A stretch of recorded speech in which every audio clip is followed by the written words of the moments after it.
Alors, on entend beaucoup de remarques, des fois des plaintes sur le produit, le service de Jamo. Je le vois souvent dans les commentaires sur Twitter, sur Facebook. Et je me suis dit, bon, à un moment donné, il faut que moi-même je vienne comprendre et poser la question donc directement à la source. Je suis venu donc au siège de Jamo en zone 4 pour rencontrer mon très cher Régis Bamba. Salut Didi. Qui est cofondateur de Jamo. Oui. Tu as plein d'autres casquettes. On va se concentrer sur Jamo directement. C'est Alors, avant d'adresser les différentes questions qui reviennent souvent, les remarques qui reviennent souvent et tout, les plaintes qui reviennent souvent, c'est quoi l'actualité de Jamo en ce moment? Écoute, on va super bien. Bonne nouvelle pour nous, on vient de franchir la barre des 1 million d'utilisateurs actifs la semaine passée. Ouais.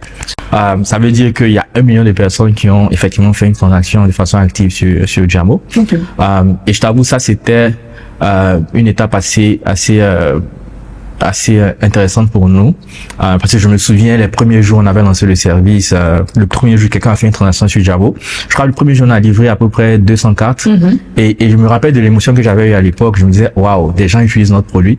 Et donc 4-5 ans après, arriver à une étape où il y a 1 million de ces personnes, franchement ça a été un moment d'émotion et on a marqué le coup. On s'est réunis avec l'équipe, on a coupé un gâteau et je pouvais ressentir un peu la fierté de chacun d'entre eux, de savoir qu'ils ont contribué à construire des services où on a 1 million de personnes qui utilisent ces services là. Donc ça c'est la bonne nouvelle. Et deuxième bonne nouvelle, c'est qu'on a récemment fini une levée de fonds. Oui, ça sera la deuxième levée. C'est la deuxième levée de fonds qu'on a fini, qui vaut à peu près 17 millions de dollars, donc à peu près 10 milliards de francs CFA. C'est une levée de fonds de série A. Oui. Je pense que c'est probablement la plus grosse levée de fonds faite par des Africains francophones, encore une fois.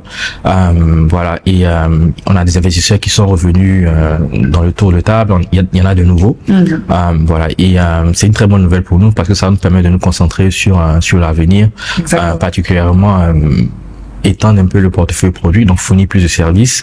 Nous sommes en processus pour sécuriser des licences et des partenariats qui vont nous permettre de faire des services bancaires additionnels, comme l'épargne, le crédit et tout ça. Voilà, donc cette levée de fonds là vient à point nommé justement pour continuer d'améliorer le service, notamment même sur le produit de paiement où il y a les plaintes. L'idée c'est pour nous comment est-ce que on continue de le rendre meilleur.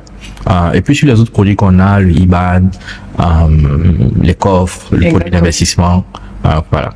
Donc l'avenir s'annonce radieux, on va dire. Déjà avec le fonds qui est en train d'arriver et puis qui va permettre à Jamo de pouvoir se concentrer sur l'amélioration de ses différents services, les coffres, IBAN, les transferts et tout ça. Et puis la fourniture de services additionnels.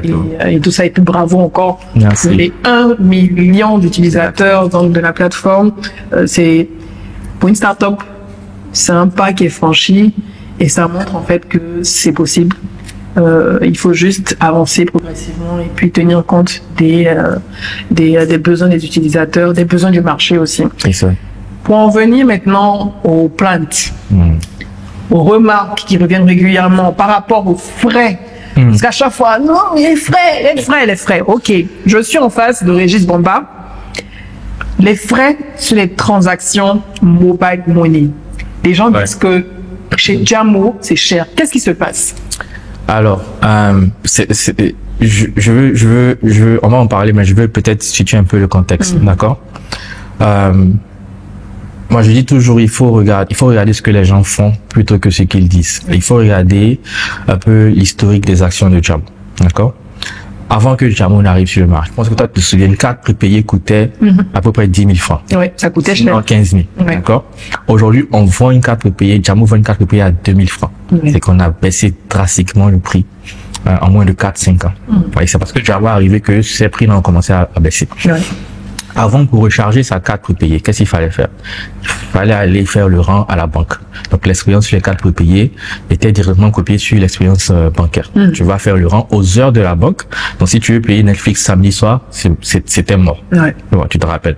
Ça coûtait, je me rappelle à l'époque, 2% de frais de rechargement. D'accord, avec des frais minimums. Et ça, c'était le rechargement en cash. Si tu avais la chance de tomber sur un service qui offrait le rechargement par mobile money, tu payais en plus les frais supplémentaires de rechargement de mobile money, qui étaient autour de 3%. Donc, rien que pour recharger la carte, ça pourrait te coûter facilement 5%. Tu vois. Aujourd'hui, le rechargement sur Jamo tu as des options gratuites. Donc, le chargement dans notre réseau d'argent, le réseau bancaire, tu as un rechargement à 1% au lieu de 5%. Donc, via le rechargement via Mobile Money. D'accord? Et même, tu as des rechargements qui te donnent des bonus. Donc, par exemple, si tu recharges à partir d'un compte Revolut, Jamo t'offre un bonus. Donc, on a vraiment essayé de casser tous ces prix de rechargement, de friction pour obtenir la carte, pour obtenir le service. D'accord? Avant Jamo, pour avoir un numéro un RIB, pour te faire payer ton salaire, qu'est-ce qu'il fallait faire? Il fallait aller faire le rang à la banque, remplir des papiers, possible, attendre 2 jours, 3 jours, voire une semaine pour espérer avoir un RIB. Jamo aujourd'hui est venu, on te donne le RIB en littéralement 2 minutes. Tu viens dans l'application, tu cliques 2 choses, tu as ton RIB, tu peux recevoir ton salaire. Ok? Avant Jamo, si tu voulais investir sur la bourse, c'était des instruments financiers quasiment inaccessibles. Déjà, il faut savoir où se trouve le LGI. Il faut comprendre, savoir où se trouve le LGI. Il faut avoir un contact, aller remplir des papiers. C'était quasiment inaccessible. Qu'est-ce que Jamo a fait? On est venu, on a simplifié le process. Aujourd'hui, vraiment, en 2 clics, tu ouvres un compte à la BRVM et tu es capable de souscrire à des fonds communs de placement et faire fructifier ton épargne. Les FCP. Les FCP. Donc, de façon consistante, nos actions ont montré que nous sommes en train d'essayer de rendre ces services financiers-là le plus possible accessibles et de pousser pour l'inclusion financière. Ça, ce sont nos actions, ce sont nos profs, ce sont pas des discours, c'est là, c'est palpable, tu vois. Donc, il faut que les gens comprennent qu'on est résolument déterminé, justement, à fournir ces services financiers-là de la façon la plus durable possible, pour que tout le monde y trouve sa valeur. Vraiment, ça, c'est très important pour nous. Nous ne sommes pas venus juste pour dire, on va casser les prix, on va faire des choses, et puis demain, ça va devenir nos discours. Le but de durer dans la... C'est ça. Comment est-ce qu'on développe une entreprise dans le temps, mais comment est-ce que de façon consistante, on améliore ces services-là pour tout le monde. Et encore une fois, l'historique de nos actions montre que nous sommes dans cet état d'esprit. On a vraiment rendu tous ces services-là accessibles à tout le monde. On fait des sondages sur nos clients et on se rend compte en fait que entre 70 et 70% de nos clients ont eu accès à un service bancaire pour la première fois grâce à Jamo. C'est énorme. Ça, c'est énorme. C'est énorme, tu vois. Donc, ça veut dire qu'on fait vraiment un travail d'éducation et d'accessibilité de ces services-là auprès de la population. D'accord. Mais c'est vrai que aucune œuvre n'est parfaite. D'accord. Et ça, j'entends les plaintes. Moi, le premier, je suis tout le temps en train de parcourir Twitter, Facebook. Je me rends accessible, je me rends disponible, tu vois. C'est pas pour faire le beau, c'est juste que je veux vraiment comprendre ce que le client ressent. Je veux me mettre à la place du client. Et voilà, on est toujours dans cette démarche-là, tous ensemble, tous autant que nous sommes dans l'entreprise, on fait cet effort-là. Donc, l'idée, c'est de dire comment est-ce qu'on adresse ces problèmes-là de façon durable et consistante. Donc, je reviens maintenant sur les points que j'ai adressés. Le premier point, je pense, c'est le point de Mobile Money. D'accord. Les transferts Mobile Money. Je suis conscient aujourd'hui que les frais de Mobile Money, donc je rappelle les frais déjà. Donc, le montant des frais. Le montant des frais. Donc, pour transférer l'argent de Jamo à Mobile Money, ça coûte 1,5% de frais si je suis sur le plan free, le plan gratuit, et ça coûte 0 frais si je suis sur le plan premium, à l'exception d'un opérateur qui coûte 1% de plus. D'accord? Ces frais-là, on ne les facture pas pour faire de l'argent, littéralement. Ces frais-là, on passe directement les frais que les opérateurs Mobile Money nous facturent à nous. Ce sont ces frais-là que on passe littéralement au client final. Tu comprends? Ce ne sont pas des frais que nous, on vient rajouter. Non. Vous n'en faites pas, en fait. Non, pas du tout. C'est les frais qui sont passés directement aux opérateurs. Et ce sont, et en fait, on a de façon, encore une fois, régulière, challenger ces frais-là. Avant, c'était 2%, c'était 2,5%. Et on l'a poussé au fur et à mesure. Aujourd'hui, c'est à 1,5% gratuit. Demain, je te dis qu'on sera dans un écosystème où tous ces frais vont disparaître. Il y aura presque plus de frais entre les différents opérateurs, il ne doit pas avoir mobile et tout ça. Normalement, quand on veut parler d'inclusion financière, on ne peut pas facturer des frais pour déplacer l'argent dans le même écosystème si tu veux parler d'inclusion financière.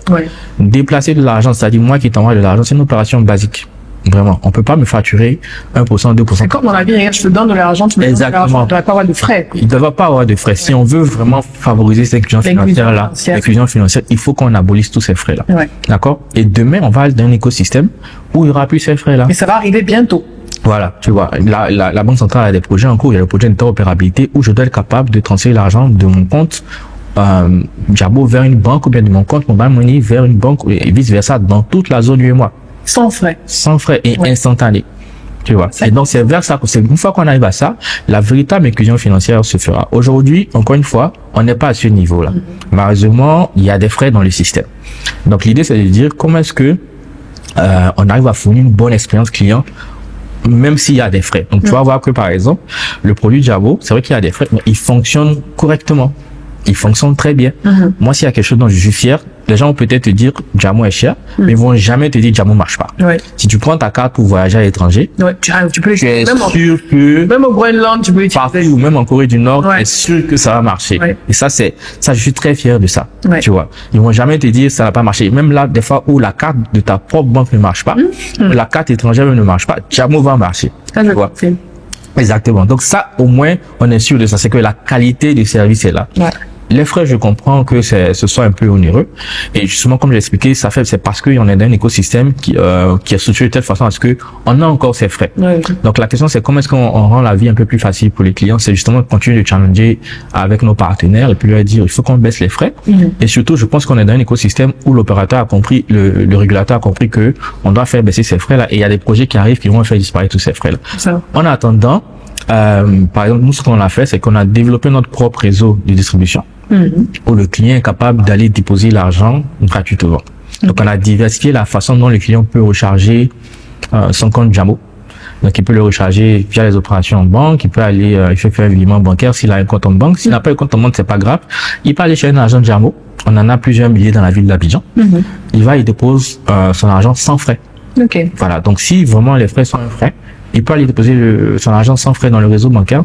S'il ne va payer les 1% de Mobile Money, et puis transférer à 1,5% gratuitement selon son plan.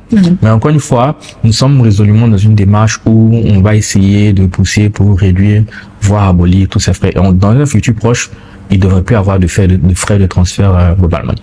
Mais effectivement, normalement, pour favoriser l'inclusion financière en Afrique francophone, il ne devrait pas y avoir de frais entre les différents acteurs, Mobile Money, bancaire et tout ça, en fait. C'est ça. C'est pour ça que tu verras que les expériences que nous on contrôle, qui sont sous notre contrôle, on essaie de ne vraiment pas facturer des frais. Donc, par exemple, transférer l'argent de Jamo à Jamo, c'est sans frais et ça le restera toujours. On ne veut pas facturer ces frais parce que c'est que tu enlèves tout ce qui est friction pour le mouvement d'argent entre personnes. Exactement.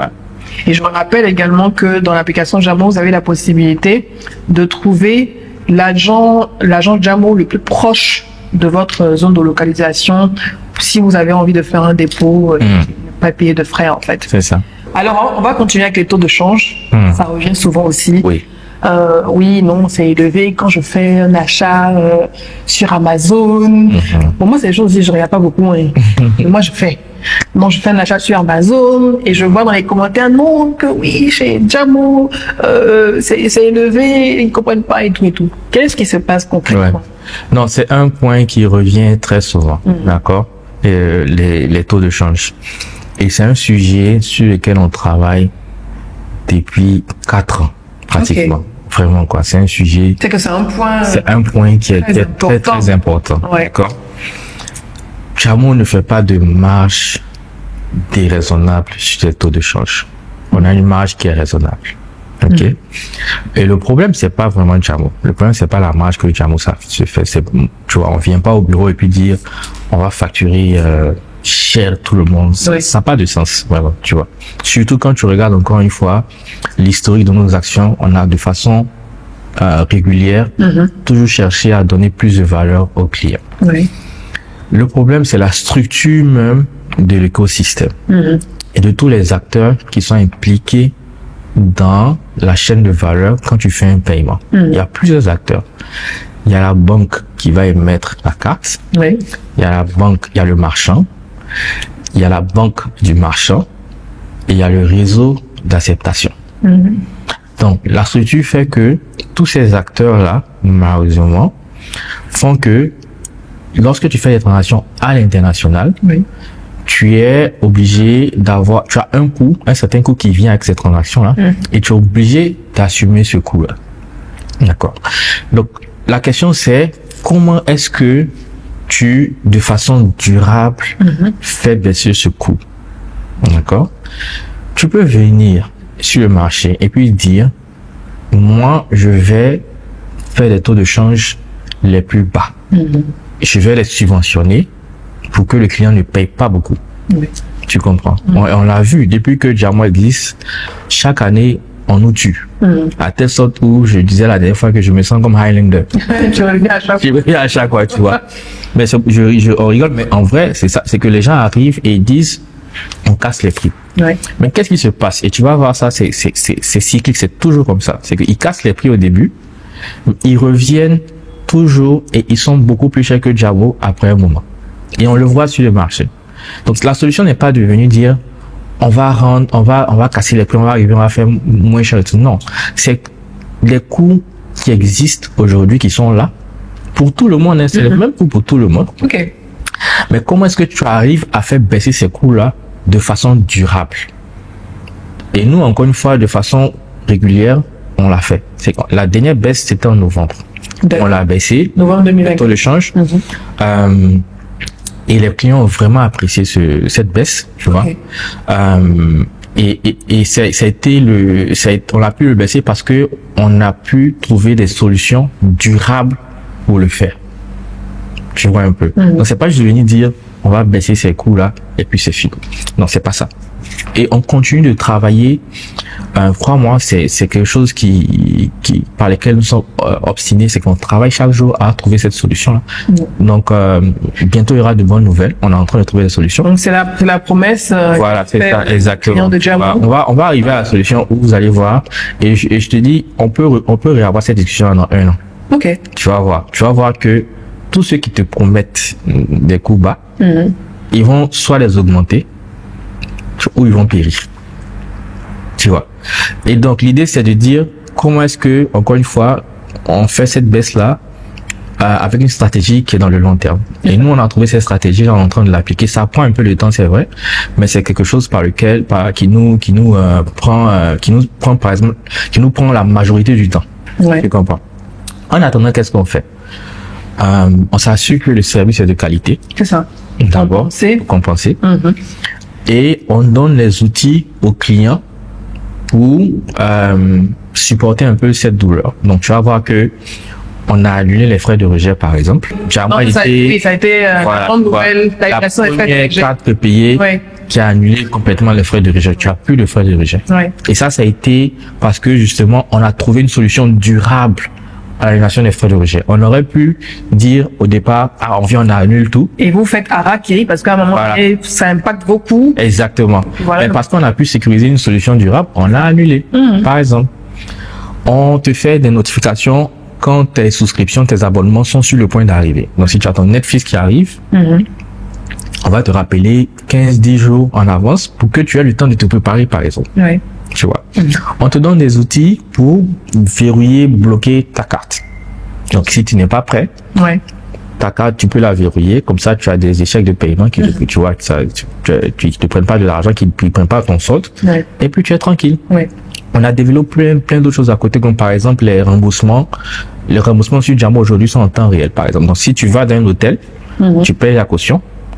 Et tu sors de l'hôtel, on te rembourse, le même jour tu reçois ton remboursement. Sur les autres cartes, ça peut te prendre jusqu'à 30 jours par exemple. Ok. Tu vois. Les débits sans délivrance. Donc tu vas au guichet, tu retires l'argent, ça sort pas. Oui. Avec les autres banques, ça peut te prendre 45 jours, 6 mois. On a la chance, ouais. Diamant, le même jour, tu dis que l'argent n'est pas sorti, on a développé la technologie pour te rembourser.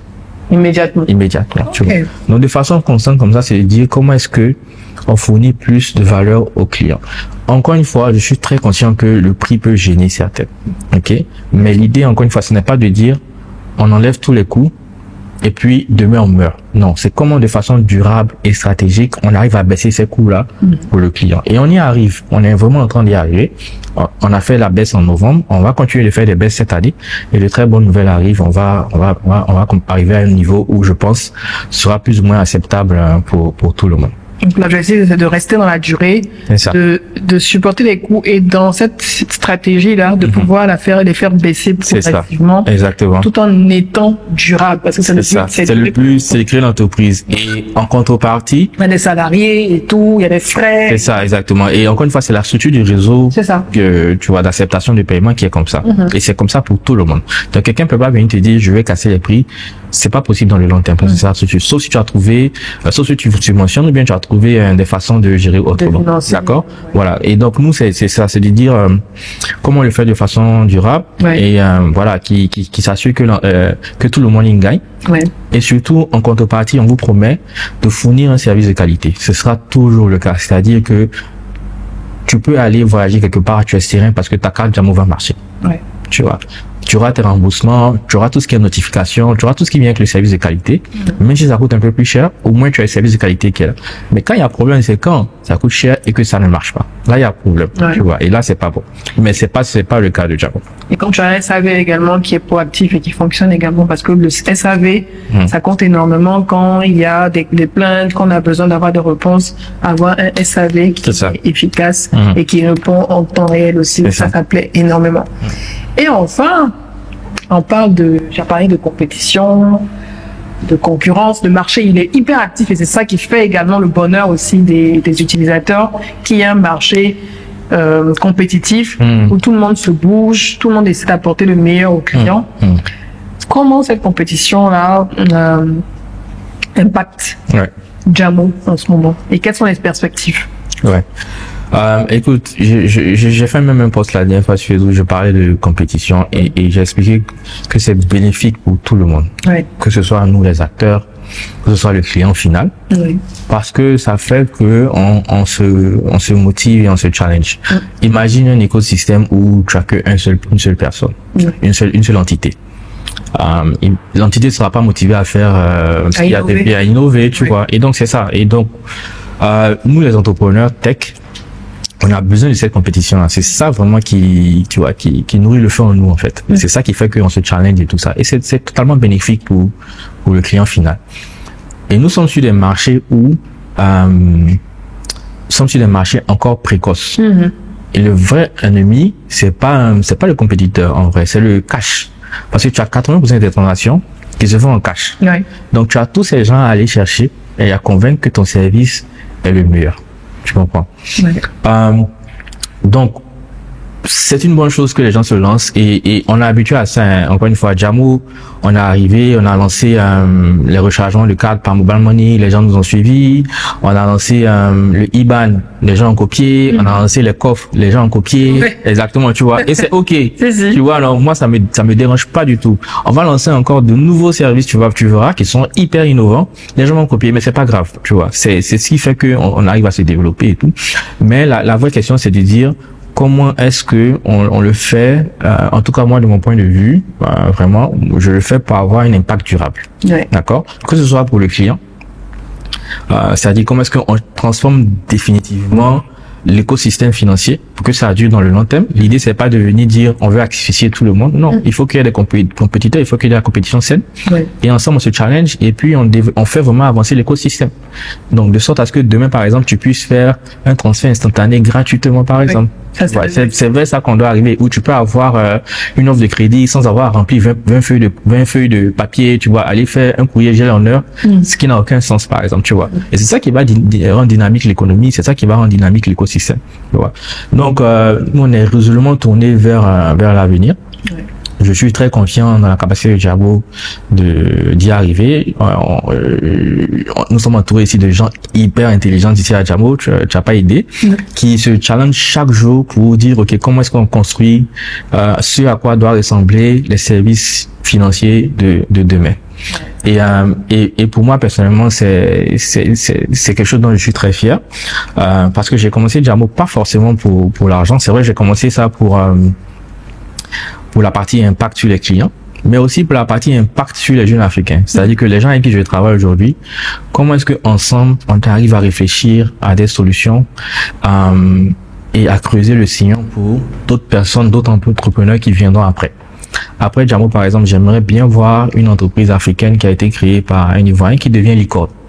Et je suis sûr que ça va arriver. Et Bitcoin je suis sûr est valorisé à 1 milliard de dollars. Tu vois. Et je suis sûr et convaincu que ça va arriver.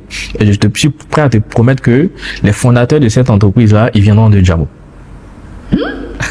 Comment ça, je demandais à chercher du travail chez Jamo, hein. Ils sont 250 environ au total, non, c'est ça, non? C'est ça, nous sommes 250, moitié femmes, tranche d'âge, c'est quoi? C'est 25, 26, tu vois.